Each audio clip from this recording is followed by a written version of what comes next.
Meus amados e queridos irmãos, a paz do Senhor.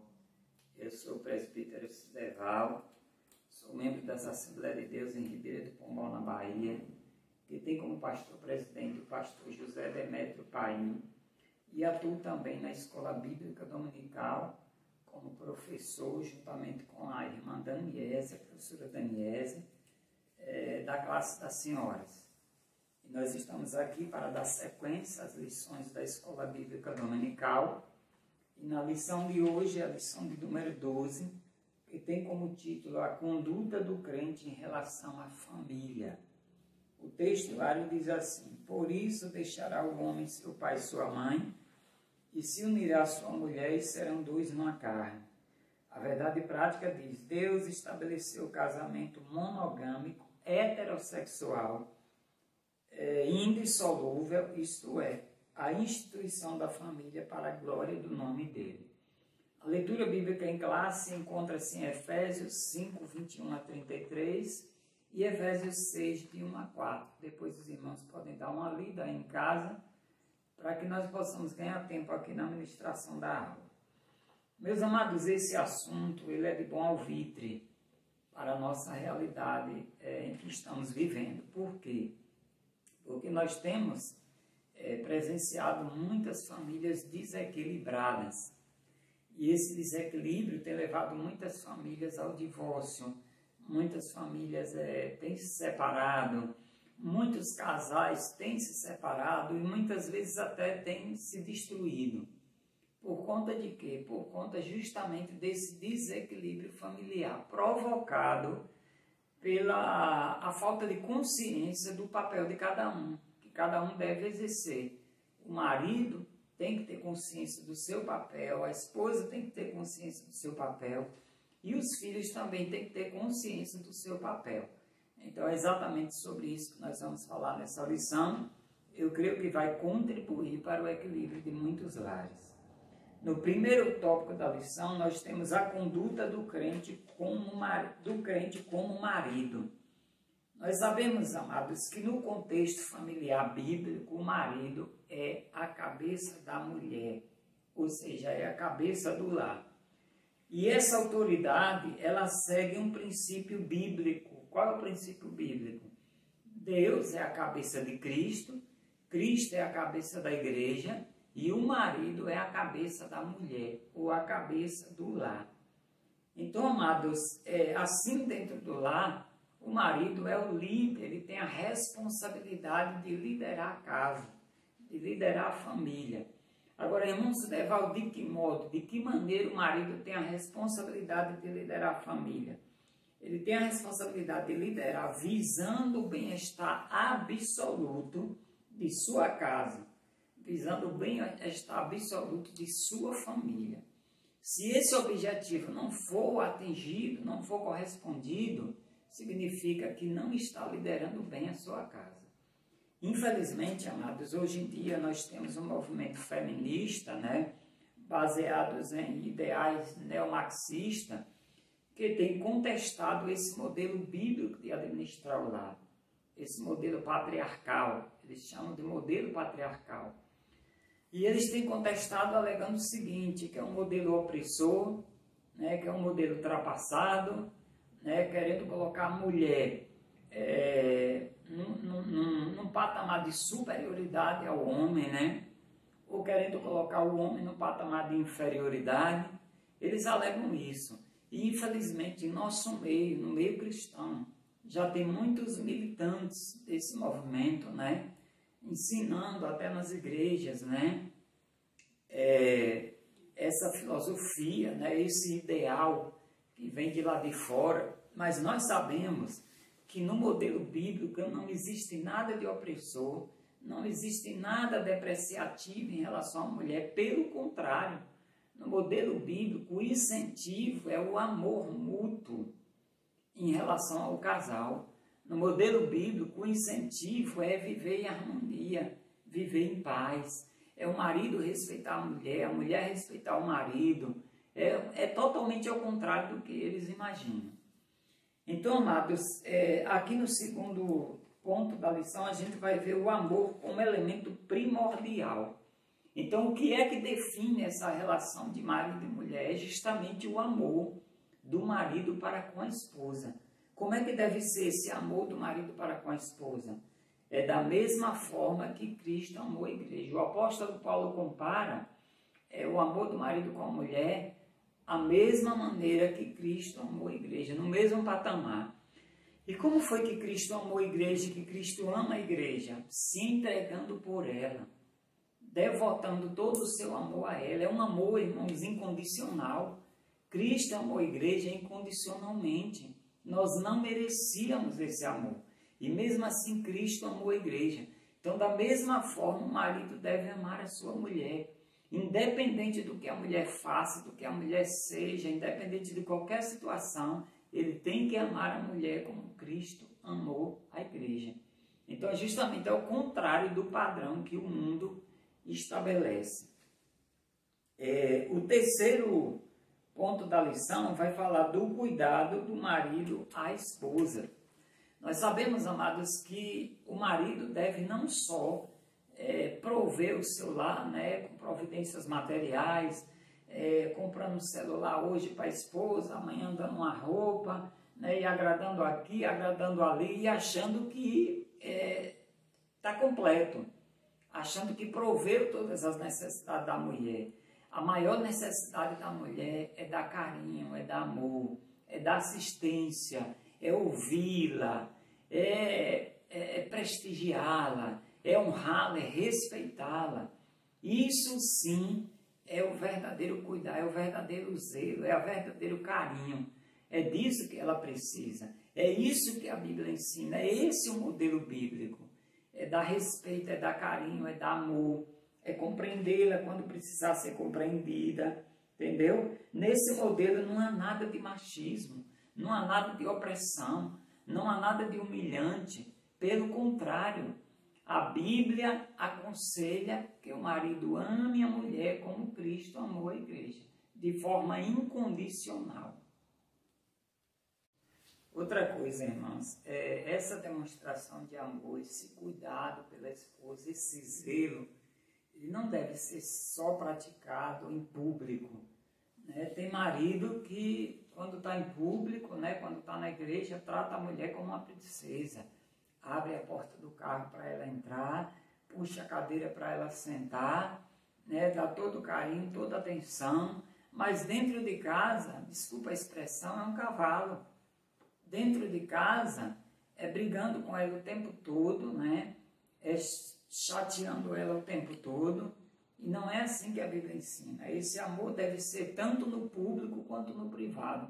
O mesmo tratamento que eu dei à minha esposa em público, eu tenho que dar no privado. Então, amados, no segundo tópico da lição, a gente vai falar da conduta da crente como esposa.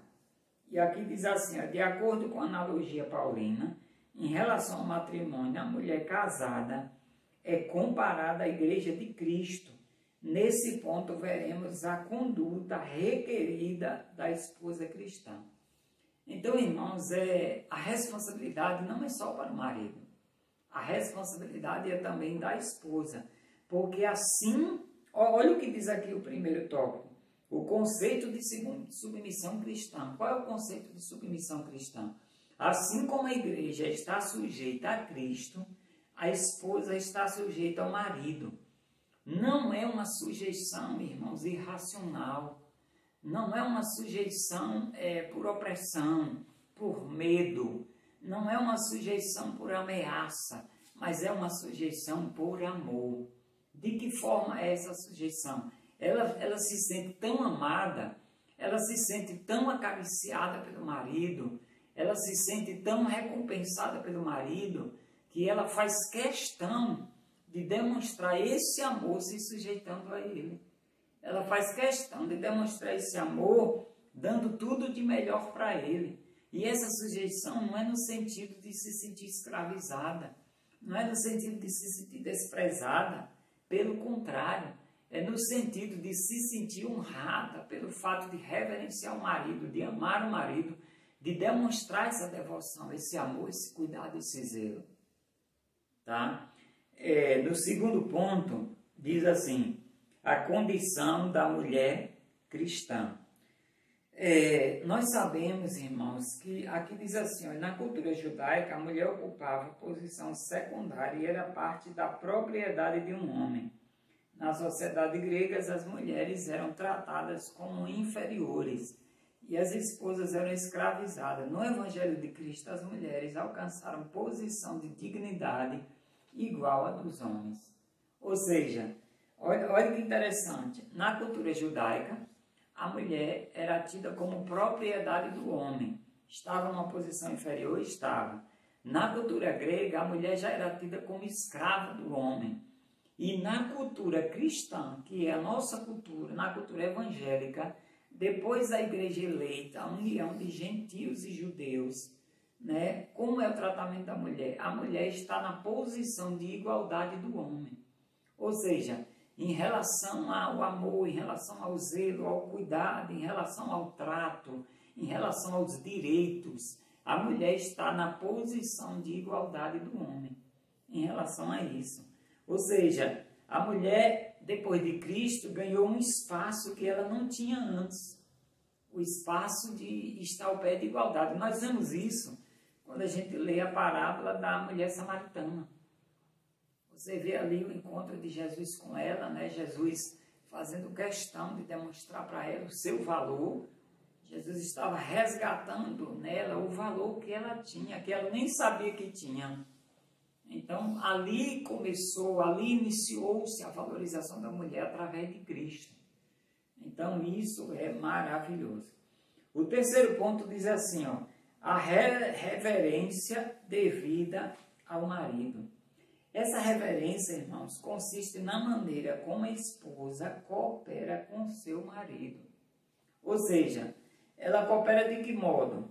De modo que ela respeita o seu marido, ela apoia o seu marido nas tarefas como líder, né? Significa que ela participa nas decisões e participa não como uma opositora. Ela participa como alguém que contribui, que auxilia o seu marido nas tarefas de líder. Então, é aquela mulher sábia, aquela mulher que não vai desautorizar o marido na tomada de decisão. Esse é o modelo bíblico, certo? Infelizmente, alguns cristãos querem introduzir outros tipos de facetas dentro da igreja, colocando a mulher numa posição superior, mas isso, na realidade, é antibíblico.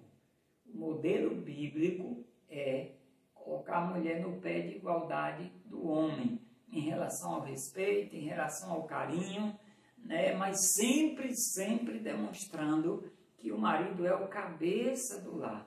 O marido é o cabeça da mulher, é o cabeça da esposa. Por quê? Porque é ele que vai tomar as decisões baseado no diálogo, baseado na conversa, baseado no ouvir. Ele ouve a esposa e junto eles tomam uma decisão correta, na direção do Senhor. Então é isso que Deus quer. Meus amados, nós vamos agora para o terceiro tópico da lição, que vai falar justamente da conduta do crente como filho. E no primeiro ponto da lição vai falar da responsabilidade dos pais. O apóstolo Paulo, ele ensina os pais a admoestar os filhos. O que é admoestar? Admoestar é ensinar, é instruir, é orientar. De que forma? Estabelecendo limites, estabelecendo parâmetros de conduta para os filhos, estabelecendo critérios de educação baseados na palavra de Deus. Ou seja, os pais têm a obrigação de ensinar, de orientar, de guiar, de repreender, de corrigir os seus filhos. Infelizmente, hoje em dia, muitos pais têm colocado a televisão para ensinar os filhos. Colocam os seus filhos desde quando criancinha no sofá e deixa a televisão ensinando os filhos. Tem pais mais ousados ainda que pegam um celular e dão a uma criança de 4, 5 anos de idade e fica a manhã inteira no celular, e essas crianças têm a internet como sua professora. Outros entregam a babá a responsabilidade de ensinar os filhos, de admoestar os filhos. Outros entregam aos professores. Na escola, os professores que têm a obrigação de admoestar os filhos.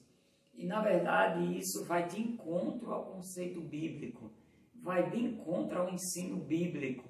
O ensino bíblico é que os pais orientem, que os pais guiem, que os pais ensinem os seus filhos. Porque agindo assim, irmãos, nós teremos lares equilibrados. Por que é que nós temos muitos lares desequilibrados hoje? Filhos não respeitam mais os pais, é tanta inversão de valores, tantas coisas acontecendo. Filho indo para as drogas, falta de respeito para com os mais velhos. Isso é o quê? Isso é falta de ensinamento. Infelizmente, é a ausência da mãe que tem esse papel, não só a mãe, mas o pai, mas muito mais a mãe, né? Que é quem fica mais tempo com os filhos. É a ausência dos pais no lar para exercer esse papel. E aqui no segundo ponto da lição, desse tópico, vai falar justamente da conduta requerida dos filhos. Ora, uma coisa depende da outra. Se os filhos não receberam essa instrução, essa orientação, esse preparo, que conduta terá esse filho? Porque qual é a conduta esperada dos filhos? É que eles amem, obedeçam e honrem os seus pais. Mas se eles não receberam essa instrução, se eles não receberam essa orientação, como é que eles vão amar? Como é que eles vão obedecer? Como é que eles vão seguir essa conduta, esse código de ética? Se eles não tiveram preparo pelos pais, não tiveram a orientação dos pais, se a orientação deles foi dada pela televisão, pela babá ou por qualquer outra pessoa, isso não vai acontecer. E o pior, irmãos, é que no terceiro ponto da lição, existe um mandamento com promessa. Nós sabemos que dos 10 mandamentos, um dos mandamentos é honrar pai e mãe. E é o único mandamento com promessa. E o apóstolo Paulo, ele lembra que na obediência aos pais existe uma promessa dupla para esse filho. Qual é a promessa? Filhos obedientes que honram seus pais recebem prosperidade e longevidade. A Bíblia diz que os seus dias serão acrescentados aqui na terra, só o fato de obedecer aos pais. Então, amados, enquanto os filhos estão sob a tutela dos pais, eles devem obedecer e devem honrar os pais. Ou seja, enquanto eles estão na tutela dos pais, eles devem obedecer. E ainda quando não estiverem, mesmo quando não estiverem mais na tutela dos pais, porque a Bíblia diz, deixará o homem, seu pai, sua mãe, se unirá a sua mulher e serão dois numa só carne. Ainda assim, eles devem continuar honrando os seus pais. O fato de sair de casa, da casa dos pais, não significa abandono, não significa desprezo aos pais. Pelo contrário, deve continuar honrando. E de que forma esse filho vai honrar os pais agora? Respeitando, obedecendo, né? Essa obediência aí tem uma reticênciazinha, né? Mas de certa forma deve continuar obediente em determinados aspectos, mas muito mais honrando. E de que forma vai honrar os pais? Devotando respeito, amor, carinho, se possível até ajuda financeira. Isso faz parte da honra, porque você foi ajudado pelos seus pais. Seus pais sacrificaram muito por você. Seus pais suaram a camisa para que você se mantesse vivo, para que você fosse sustentado, para que você fosse alimentado. Eu conheço a situação de determinados pais que dão a vida pelos filhos. E nós, filhos, hoje, devemos da mesma forma proceder, honrar os nossos pais, até mesmo com ajuda financeira, se for necessário. E com certeza, Deus vai nos honrar. Com certeza, essas duas promessas virão sobre as nossas vidas, prosperidade e longevidade aqui na terra. Então, amados, eu quero concluir essa lição dizendo que vale a pena ter um lar equilibrado. Vale a pena o marido cumprir o seu papel, amando a sua esposa como Cristo amou a igreja. Vale a pena a esposa reverenciar, se sujeitar ao marido, assim como a igreja se sujeita a Cristo. não por obrigação, não por opressão, não por irracionalidade, mas tendo consciência de que está fazendo aquilo por amor.